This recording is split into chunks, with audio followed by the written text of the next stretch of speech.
Dicen que una imagen vale más que 1000 palabras. Sin embargo, hay imágenes para cuya construcción se necesitan muchos miles de palabras, decenas de escenarios y cientos de mensajes en diversos canales.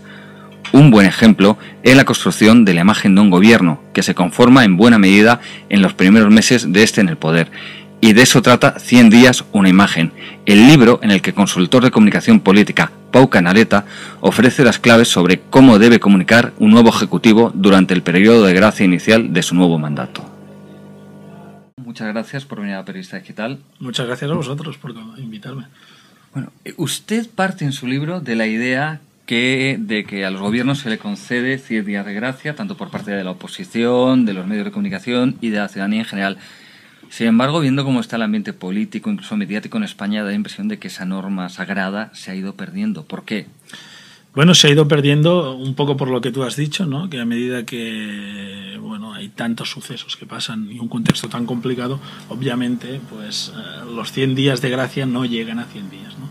Y después otra cosa que lo hemos experimentado también en las campañas electorales y en los ciclos políticos es que se van reduciendo los tiempos políticos, ¿no?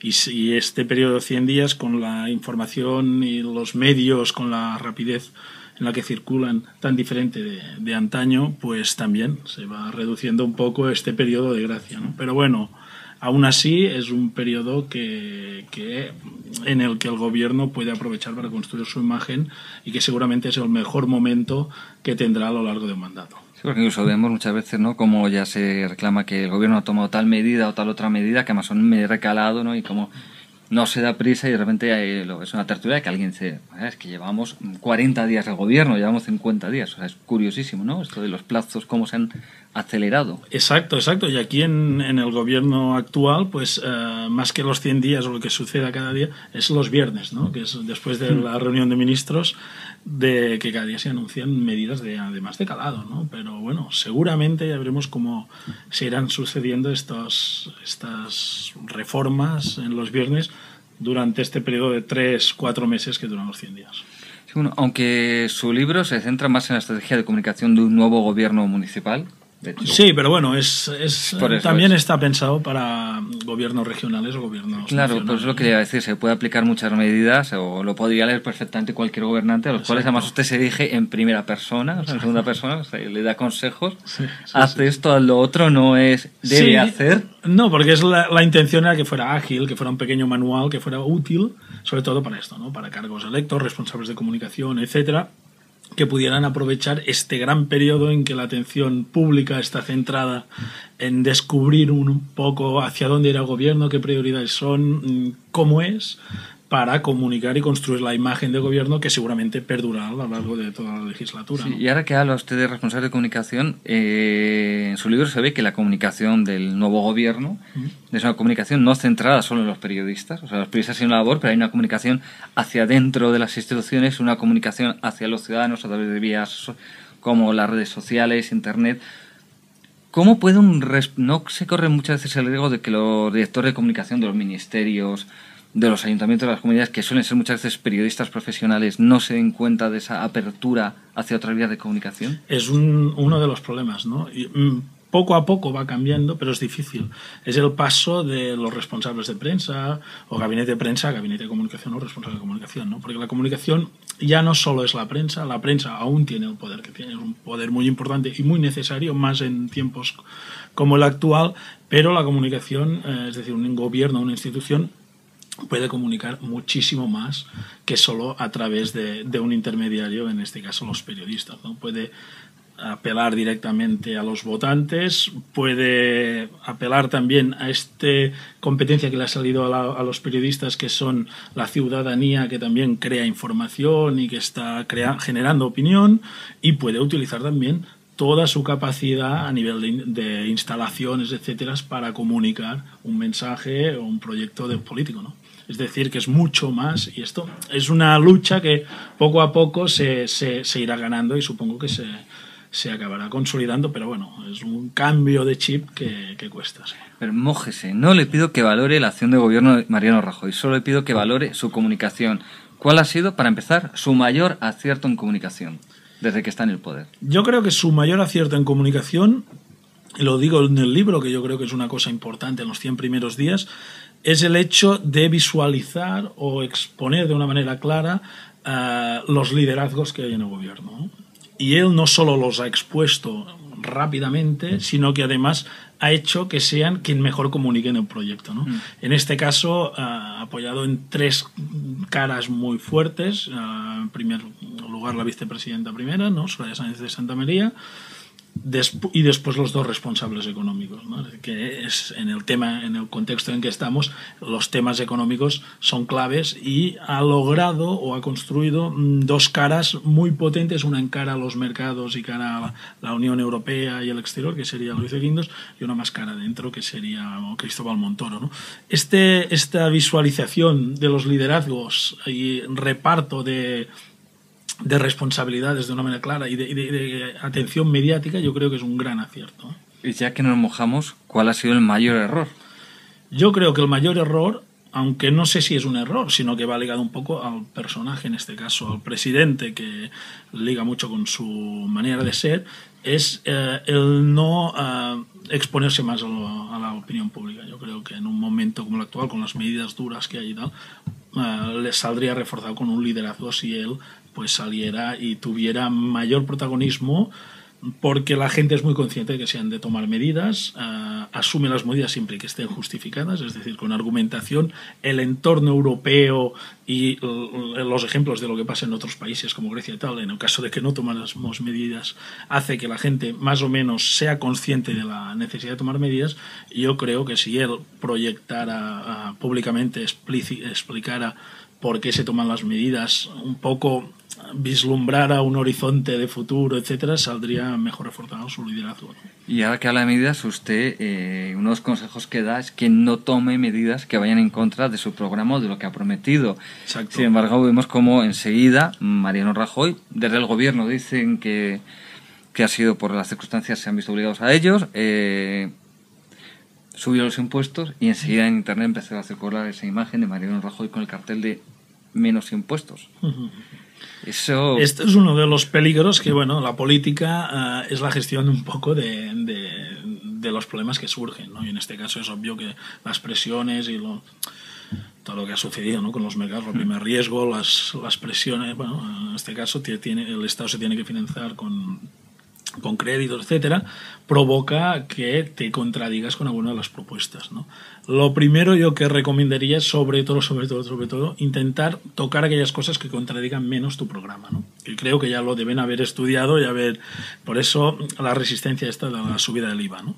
Y lo segundo que creo que es básico, en caso que también lo digo, si has de tomar medidas que sean dolorosas o medidas que no sean populares, que estén muy justificadas. Es decir, hace falta construir un argumentario potente, cada medida tener un argumento sólido y no parar de repetirlo, ¿eh? Que todo el mundo sea consciente por qué se toman estas medidas, y yo creo que esto se está haciendo, pero se podría hacer más. ¿Se podría mejorar entonces en ese terreno? Siempre se puede mejorar en comunicación. Usted defiende, ya un poco lo ha tocado aquí, que cada nuevo gobierno debe generar un estilo propio de comunicación, que incluso se puede ver en la escenificación, en qué sala se da la rueda de prensa, las tipografías.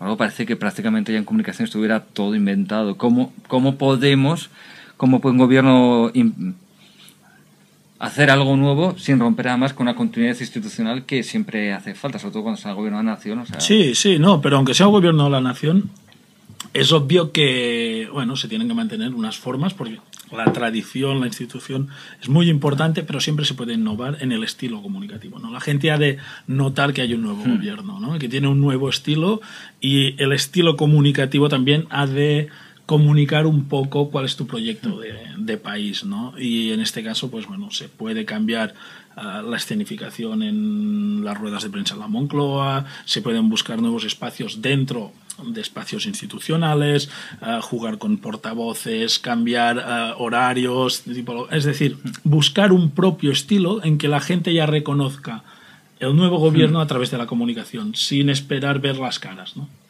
Usted habla de una materia que, bueno, somos un medio digital, con lo cual nos entera que es la comunicación por Internet.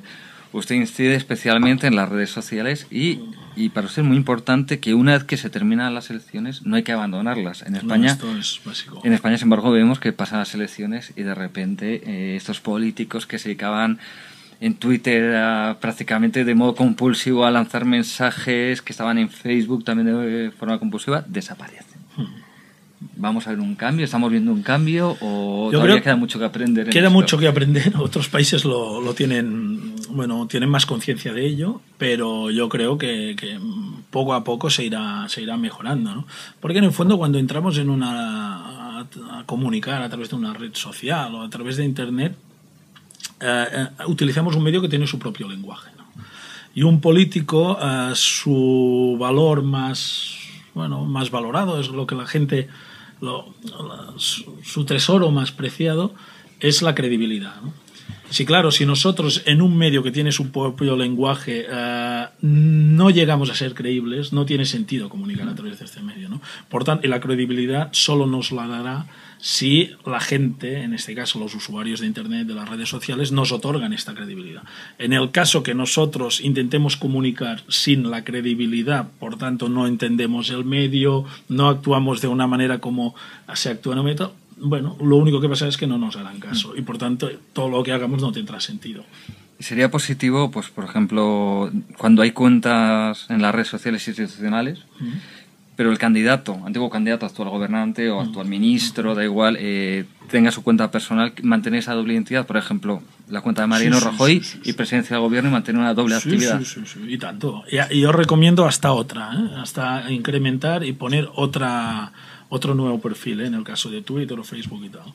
Porque lo que tienes que mirar siempre es un poco la institución o la persona requiere un comportamiento, ¿no? Es decir, tú puedes moverte dentro de un medio o una red social, etcétera, pero siendo consciente que tú eres lo mismo en esa red que fuera, ¿no? No puedes actuar de otra manera. Por tanto, una institución difícilmente puede moverse con facilidad en Twitter más allá de comunicar de una manera muy institucional, que es lo que la gente espera de ella. Y en lo político igual, un poco diferente, más auténtico, puede comentar cosas de la cotidianidad, etcétera, pero también, ¿no? Espera lo mismo de un presidente. Sin embargo, yo siempre digo, cuando asesoro en comunicación en instituciones y tal por redes sociales, que creen otro perfil, un perfil, por ejemplo, no sé, como se ha hecho en España también, Moncloa, ¿no?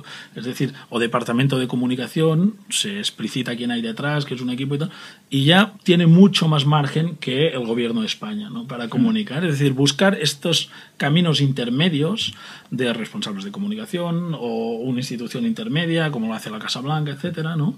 Que te da mucho más margen para moverte con los códigos, con el lenguaje en el que funciona cada uno de estos medios, Twitter, Facebook, etcétera. Ahora que habla de Casa Blanca, cuando Barack Obama llegó al poder, enseguida su cuenta de Twitter se convirtió en una más seguida del mundo, pero unos meses después, en un viaje a China, le preguntaron por la censura de Internet y él dijo literalmente: yo jamás he utilizado Twitter, pero... Sí. Entonces, claro, al final esto lo que refleja es que la desconfianza que tienen muchos ciudadanos de que quien está detrás de una cuenta el que sea Barack Obama no es quien dice ser. ¿Cómo romper esa desconfianza? Muy sencillo, siendo transparente. Yo creo, es decir, los usuarios de Twitter, o sobre todo de Twitter, reconocen a los políticos que lo hacen ellos mismos. Se reconoce, se nota. Por el estilo, por la rapidez de contestar, por la manera, etcétera, se reconoce. Si tú no lo haces, lo explicitas en el perfil y ya está. Dices, mira, somos el departamento de comunicación, o somos los asesores de tal que gestionamos y me llamo tal y tal, y somos las personas que estamos en contacto con el político y lo gestionamos nosotros. Esto te dará credibilidad. No tendrá nunca la credibilidad que tiene un político que lo haga solo, pero sobre todo es transparente y es auténtico, ¿no? Lo que no quiere la gente es que le engañen, ¿no? Usted también habla, cuando se refiere a la comunicación hacia dentro de las instituciones, la importancia de, sobre todo en estos 100 primeros días, reunirse con los trabajadores, no con los sindicatos, sino con los empleados de la institución. Sin embargo, en un país donde los sindicatos tienen tanto peso institucional que no posiblemente de afiliados, como España, no pueden ser reacios esos sindicatos a si llega Mariano Rajoy o si llega Artur Mas y se reúnen con los trabajadores de presidencia del gobierno, de presidencia de la Generalitat. Los sindicatos no pueden reaccionar de forma negativa. Y de hecho ya lo toco en el tema, ¿no? En el libro, ¿no? De decir, bueno, recuerda a los sindicatos que no es un desdén, ¿no? No quieres saltar su papel que también han de jugar, sino que lo que quieres en un primer momento es que cada uno de los trabajadores, en función de la medida de la institución, escuche cuál es tu visión de la ciudad, ¿no? Es decir, o en el caso de gobierno, ¿no? O tu visión de país, ¿no? Cuáles serán tus prioridades, porque ellos serán los que podrán comunicarlo con la ciudadanía. Ellos son la gente que da la cara por la institución, ¿no? Y la mejor manera es que lo escuchen sin intermediarios, directamente del líder, del gobernante, ¿no? Y a la vez es la manera en que el gobernante conozca un poco sus inquietudes, sus miedos, sus preocupaciones, ¿no? Después de esto y después de este intercambio y tal, yo creo que los sindicatos vuelven a tener un papel de interrelación interesante, ¿no? Es decir, que no es solo suplantarlo, sino sobre todo en un primer momento, porque los trabajadores de una institución con un cambio de gobierno siempre tienen una sensación de no saber hacia dónde irá, bueno, pues lo mejor es, yo entiendo, un tú a tú, siempre que, claro, que la institución lo permita, ¿no? En tu libro, la comunicación llega al punto de ser una de las claves ahora de hacer los nombramientos políticos. Y tú le dices al nuevo gobernante, al nuevo alcalde, le dices, no nombres a tus amigos, no juegues a equilibrios dentro del partido. ¿Cómo puede un político llegar a aceptar que tiene que buscar solo el técnico y no los difíciles equilibrios, que siempre los hay? Y lo vemos, ¿no? Cuando cualquier gobierno hay una cuota de andaluces, una cuota de gallegos, una cuota de catalanes o de madrileños. ¿Cómo puede llegar a superar esa barrera que estamos tan acostumbrados?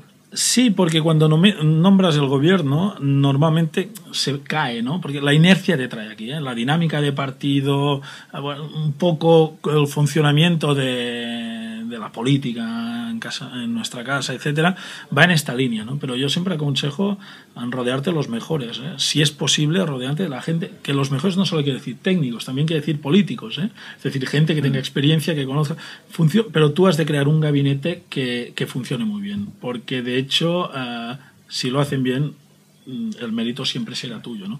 Y si no funciona, la culpa también será tuya, ¿no? Y la obligación de un gobierno es que gobierne bien, más allá, ¿no? de la política, etcétera, ¿no?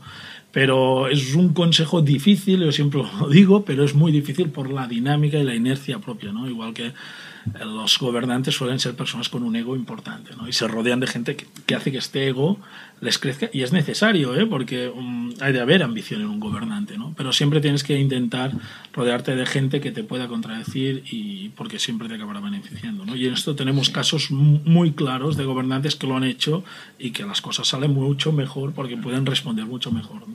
Bueno, usted también es profesor de comunicación política.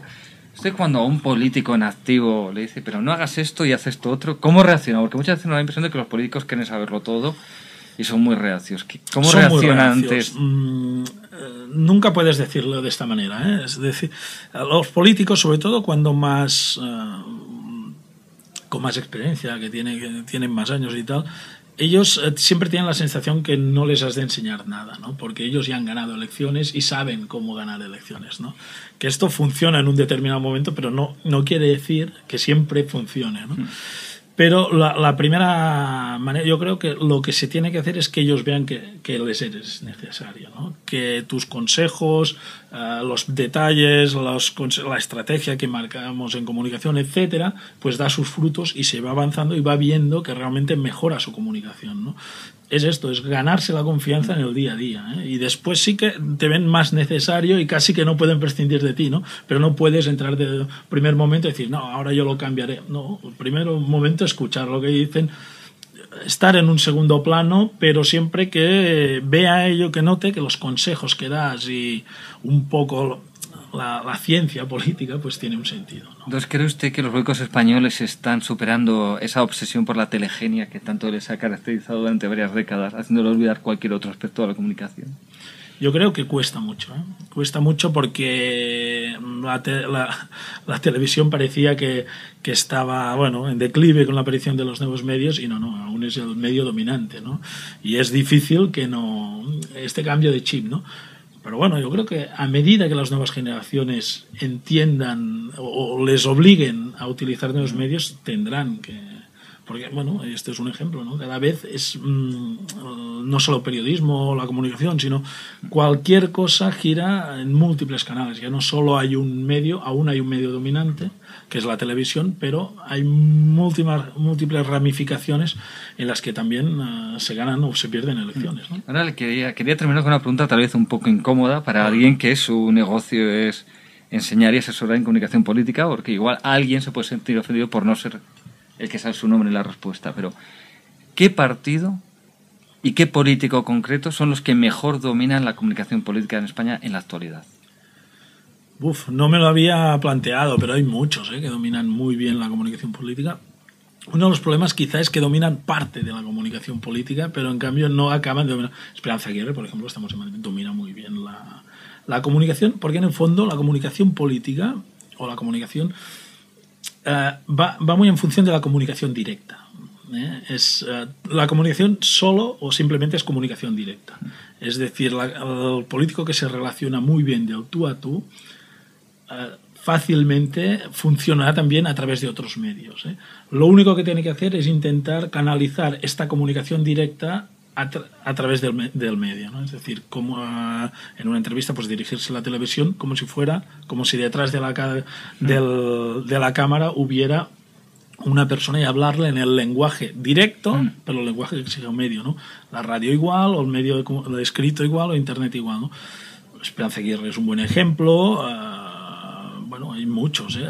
Zapatero era un buen comunicador, si bien podía mejorar mucho más, pero también tenía... Bueno, hay muchos. En definitiva, yo recomendaría a aquellos políticos, bueno, el mismo Gallardón era también muy buen comunicador, son aquellas personas que comunican muy bien en el tú a tú. A partir de aquí, si saben adaptar este tú a tú en cualquiera de los medios, está ganado. Si ya no comunican bien del tú a tú, puede ser que comuniquen bien en algún medio en concreto, pero difícilmente comunicarán bien en todos. ¿Y como partido hay alguno que... Hombre, por ejemplo, la telegenia, el PP la controla muy bien y hace mucho tiempo que le está preparando. En otros temas con los nuevos medios, pues el PSOE está trabajando muy bien. En imagen el PSOE se está renovando bien y, bueno, creo que los dos grandes partidos están, uno más volcado en telegenia y el otro más en imagen corporativa y nuevos medios, ¿no? Pero creo que aún falta mejorar mucho más, aún estamos lejos de los países, ya no solo anglosajones, sino también los países más de nuestro entorno, como Francia, por ejemplo, que están mucho más metidos, aunque tienen menos capacidad de jugar a la comunicación política, porque son mucho más estrictos en el sistema electoral y es mucho más complicado, pero saben jugar mucho más el tema de la imagen y comunicar a través de la imagen, etcétera, ¿no? Bueno, pues don Pau Canaleta, muchísimas gracias por haber venido a Periodista Digital a ilustrarnos sobre su libro y ilustrarnos sobre comunicación política. Muchas gracias, un placer.